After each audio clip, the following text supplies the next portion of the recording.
Olá, irmãos, a graça e a paz do Senhor Jesus Cristo, tudo bem com vocês? Estamos aqui mais uma vez para compartilhar uma palavra devocional e o texto de hoje está no livro de Mateus, no Evangelho de Mateus, capítulo 9, a partir do verso 10 ao verso 13. Amém? Vamos ler. E sucedeu que, estando ele em casa à mesa, muitos publicanos e pecadores vieram e tomaram lugares com Jesus e seus discípulos. Ora, vendo isto, os fariseus perguntavam aos discípulos: por que come o vosso mestre com publicanos e pecadores? Mas Jesus, ouvindo, disse: os sãos não precisam de médico, e sim os doentes. Ide, porém, e aprendei o que significa: misericórdia quero e não holocaustos, pois não vim chamar justos, e sim pecadores ao arrependimento. Amados, esse texto é um dos muitos textos nos evangelhos em que revela o quanto Jesus ele se importava, o quanto tempo Jesus dedicava em estar com os pecadores, em comer com eles, em estar junto, a fim de poder mostrar-lhes a diferença do evangelho e pregar-lhes a respeito do amor de Deus. E como Jesus é nosso mestre e nós apenas servos, precisamos imitá-lo em tudo, e essa definitivamente é uma prática de Jesus que nós precisamos imitar na nossa vida cotidiana. O quanto tempo hoje da sua vida, ou quanto tempo você tem dedicado a comer com os pecadores? O que isso significa, né? Qual que é a importância disso para as nossas vidas? No primeiro momento, já surge nos ouvidos dos religiosos a ideia de que como assim eu tenho que, aliás, comer com os pecadores? Que coisa absurda, eu vou me contaminar se eu estiver junto com eles. A Bíblia diz que bem-aventurado é o homem que não se assenta na roda dos escarnecedores. Então, amados, nos nossos ouvidos religiosos nós temos grandes resistências em estar com as pessoas que ainda não conhecem a Cristo. Por motivos muito simples, porque somos religiosos e porque precisamos da graça e da misericórdia de Deus para que Ele abra o nosso entendimento, a fim de que nós possamos compreender a nossa missão.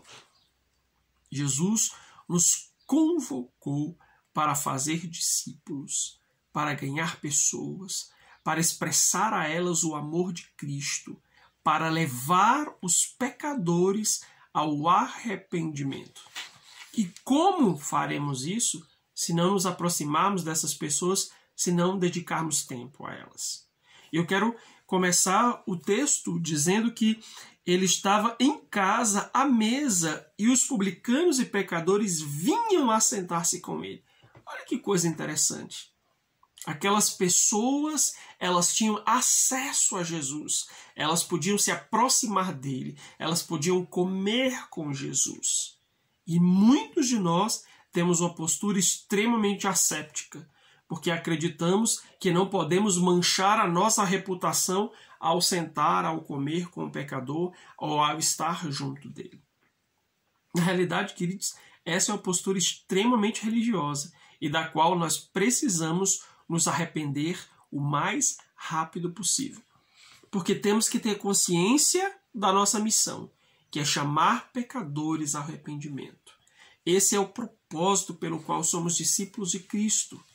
Não é algo que apenas os líderes, os pastores, aqueles que têm um cargo, uma incumbência, um título, são responsáveis por realizar.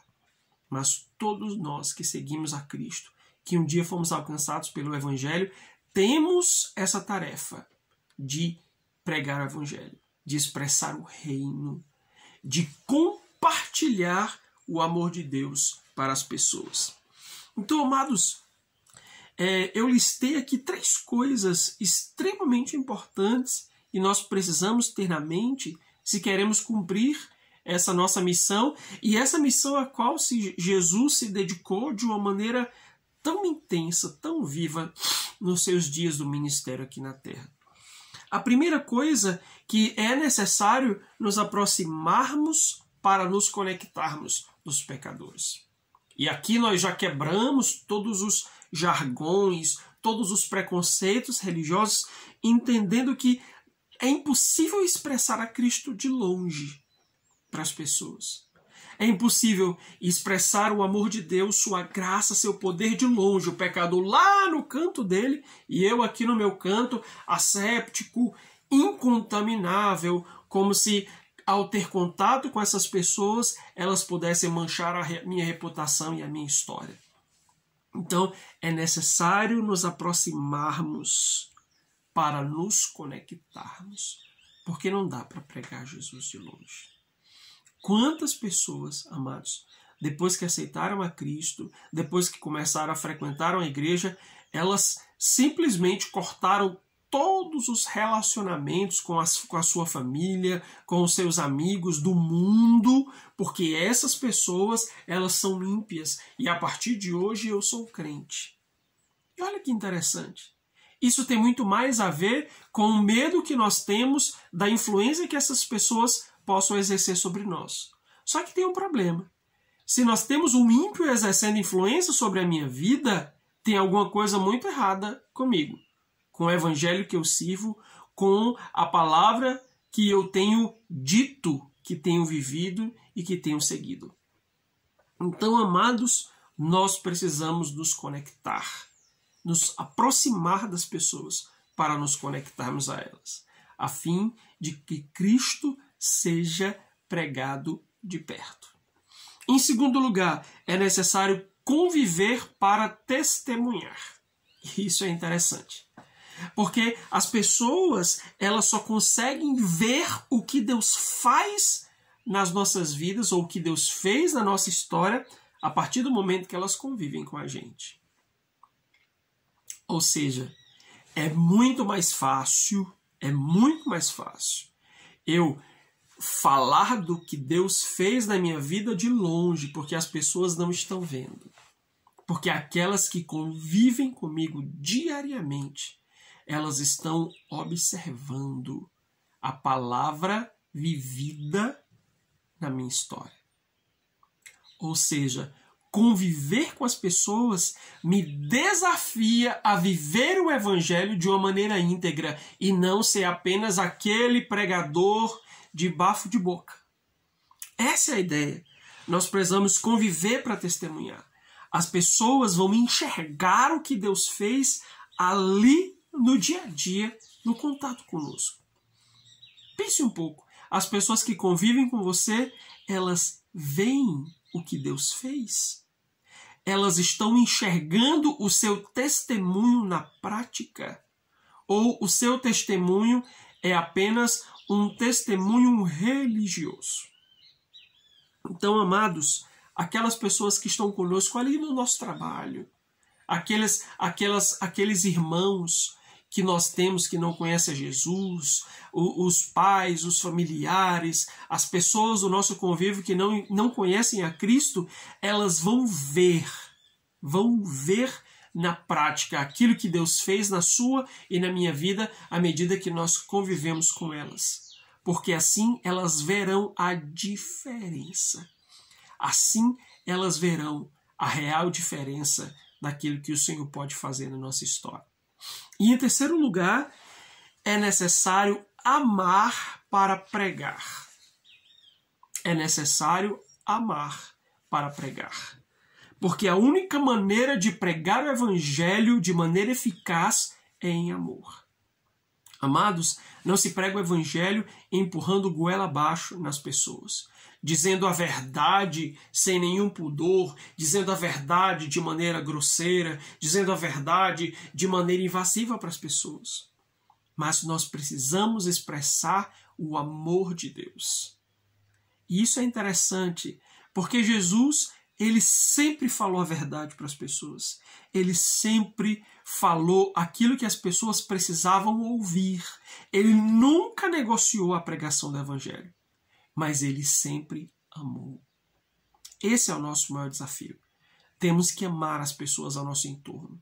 Temos que orar para que o amor que já foi derramado em nosso coração, como a palavra de Deus diz, que é um amor derramado em nosso coração pelo Espírito Santo, esse amor transborde, esse amor direcione os nossos relacionamentos, esse amor encharque os nossos relacionamentos, a fim de que, ao ministrarmos a palavra, ao ministrarmos o Evangelho, ao falarmos acerca da verdade, isso possa atingir as pessoas de uma maneira mais eficaz, mais viva. Então, queridos, é necessário nos aproximarmos para nos conectarmos, conviver para testemunhar e amar para pregar o Evangelho. Porque só assim nós conseguiremos fazer a diferença na vida das pessoas e levá-las a Cristo, entendendo que esse é o nosso maior objetivo. Essa é a nossa maior missão. E aí eu quero deixar você com um texto do apóstolo Paulo, que está lá no livro de Romanos, capítulo 10, versículos do 14 ao 15. O apóstolo Paulo ele nos traz algumas indagações que, a partir desse tema que a gente está discutindo nesse momento, faz muito sentido, e acredito que fechar com chave de ouro o nosso devocional ao trazer esses textos de Paulo.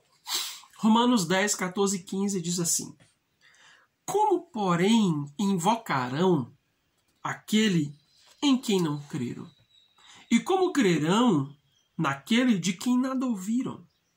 E como ouvirão se não há quem pregue? E como pregarão se não forem enviados? Eu vou ler até aqui. Então ele diz: Como, porém, invocarão aquele de quem nada ouviram? Como ouvirão se não há quem pregue? Né? Como crerão se não há quem pregue? Como pregarão se não forem enviados? Então Paulo está dizendo sobre a necessidade que as pessoas, os ímpios, os gentios, os descrentes, os incrédulos, precisam de que nós sejamos enviados. E geralmente quando a gente fala sobre enviar, a gente está pensando sobre a África, sobre a Ásia, sobre a China, mas talvez você possa estar sendo enviado por Deus lá no seu trabalho, para conviver com aquelas pessoas, para se conectar, para ministrar elas. Talvez nesse primeiro momento você esteja sendo enviado por Deus para testemunhar acerca das suas maravilhas, do poder de Deus na sua casa. Para o seu cônjuge que não é cristão, para os seus filhos que hoje não querem mais ir à igreja. Então, amados, lembremos da nossa responsabilidade e lembremos que é necessário que nos aproximemos das pessoas a fim de expressar a graça e o amor de Cristo a elas. Amém? Eu entendo que isso só é possível com a ação do Espírito Santo nas nossas vidas, mudando a cada dia quem somos e transformando as nossas convicções. Deus abençoe. Você medite nessa palavra e que o Espírito Santo possa operar no seu coração em nome de Jesus. Grande abraço.